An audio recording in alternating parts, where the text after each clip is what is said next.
In a stunning and highly controversial turn of events, Tanzanian President Samia Suluhu Hassan has secured a landslide victory with over 97% of the vote, according to official results announced early Saturday. But here's where it gets controversial. This election, marred by allegations of unfairness and suppression, has left many questioning whether it was a democratic contest or a carefully orchestrated coronation. And this is the part most people miss. While Hassan's win is being celebrated as a historic moment for female leadership in Africa, critics argue it comes at the cost of democratic principles and political freedoms. Hassan, who took power in 2021 following the death of her predecessor, John Pombe Magufuli, appeared in Dodoma, the administrative capital, to receive her winner's certificate. In her remarks, she emphasized unity, stating, "It's time to unite our country and not destroy what we've built over more than 6 decades. She also vowed to ensure peace by involving all security agencies. But is unity possible when the election itself has been so divisive? The election, held on October 29th, was anything but peaceful. Protests erupted across major cities, with demonstrators taking to the streets to challenge the polls' legitimacy and halt vote counting. The government responded by deploying the military to quell riots, and internet connectivity was disrupted, further inflaming tensions. The unrest forced the postponement of university reopenings, originally scheduled for November 3rd.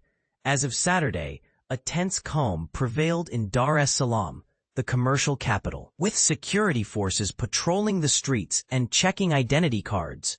The human cost of this election remains unclear, as Tanzanian authorities have not released official figures on casualties. However, credible reports from the UN Human Rights Office suggest at least 10 deaths in Dar es Salaam, Shinyanga, and Morogoro. United Nations Secretary-General Antonio Guterres expressed concern, urging all parties to prevent further escalation.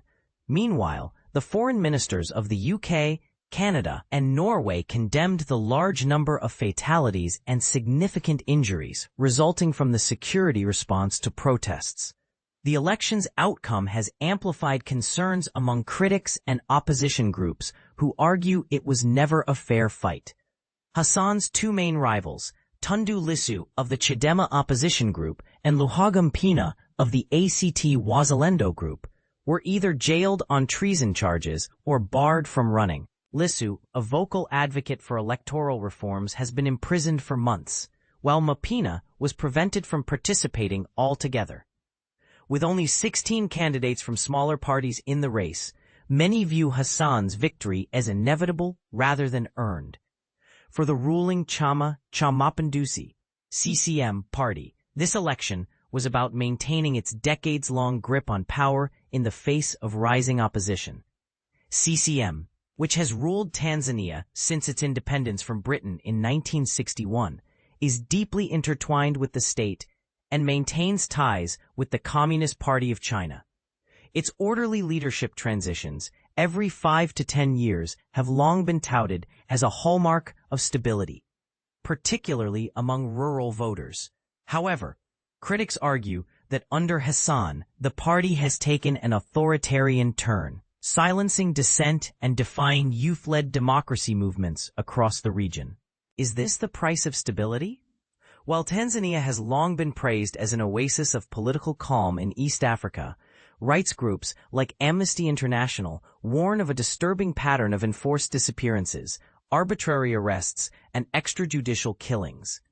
A UN panel of human rights experts documented over 200 cases of enforced disappearance since 2019.